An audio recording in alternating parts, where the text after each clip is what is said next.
À la même époque, Paul-Émile Léger fait son premier voyage en Afrique. Il y découvre l'église de la pauvreté et le tiers-monde. Ce sera un voyage déterminant pour son avenir. Le tiers-monde, je l'avais découvert un peu auparavant. Je crois qu'il faut remonter à la première mission japonaise pour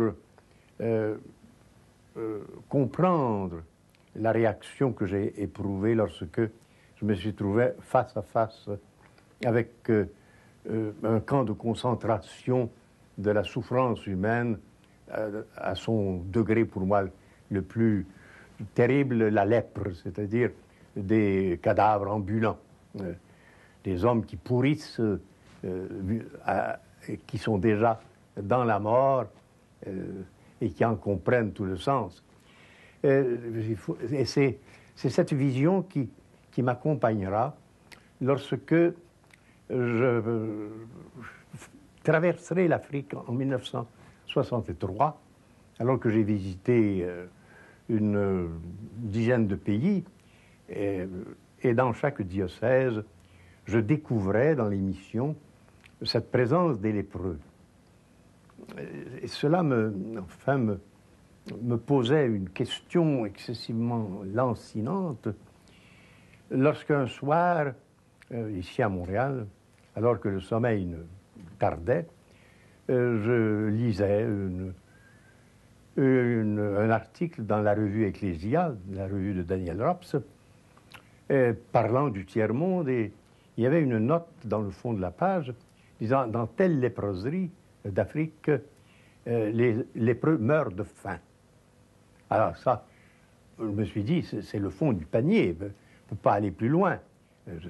La lèpre, c'est déjà la mort, et voilà qu'ils vont mourir de faim, non pas de la lèpre, ils vont mourir de faim. Et c'est alors que j'ai demandé d'incorporer, je dirais,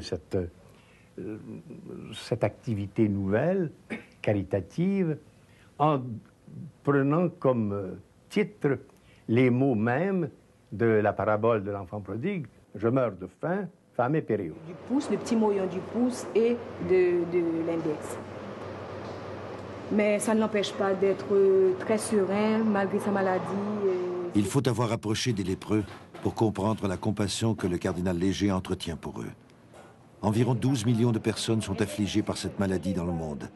Des millions de démunis parmi les démunis, oubliés parmi les oubliés, qui pourraient être guéris facilement si la maladie était dépistée à temps. Ça va beaucoup mieux. Ah ouais, extraordinaire. Fantastique.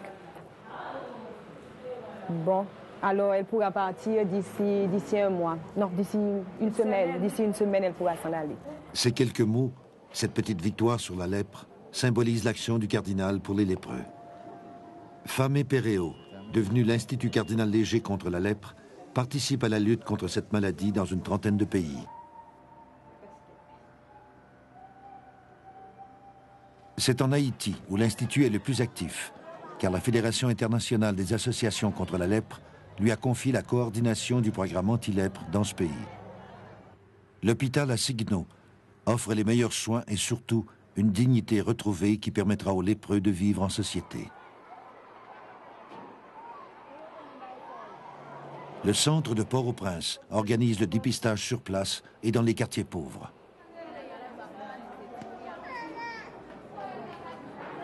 Depuis la fondation de Famé Péréo et avec le développement de l'Institut cardinal Léger contre la lèpre, des dizaines de milliers de personnes ont été protégées ou guéries de cette maladie, symbole pour le cardinal Léger de la tragédie du tiers-monde. En 1967, alors au mois de novembre, il y a eu le premier synode. Et là, les évêques du tiers-monde étaient présents puisque chaque conférence épiscopale avait ses délégués. Et ce sont surtout les évêques du tiers-monde, c'est-à-dire l'Asie, l'Afrique. Ce sont ces évêques qui, alors, nous ont essayé de nous faire comprendre que l'Église dans le tiers-monde était une Église de tiers-monde, c'est-à-dire vous, occidentaux, et surtout tout ce plateau atlantique, pas Europe et puis États-Unis, pays d'abondance, votre Église, ou notre Église, chez vous, elle a les moyens de trouver des agents pour répandre l'Évangile. Vous avez été admirable, vous avez envoyé vos premiers missionnaires, mais nous sommes obligés de bâtir nos petites cathédrales, de créer nos paroisses, nous sommes obligés d'avoir un personnel, nous sommes obligés de préparer nos jeunes, et tout cela, nous ne pouvons pas le faire parce que le tiers-monde, c'est la pauvreté totale. Le Québec a beaucoup changé. L'Église y joue un rôle beaucoup moins important. À Montréal, on prépare l'exposition universelle de 1967, qui est un peu le symbole de la modernisation et de l'éclatement de la société traditionnelle. Le cardinal Léger a l'esprit ailleurs. Déjà, il avait demandé au pape, qui avait refusé, la permission de devenir missionnaire. Dans son grand diocèse riche, Paul-Émile Léger n'a pas oublié les plus pauvres du monde.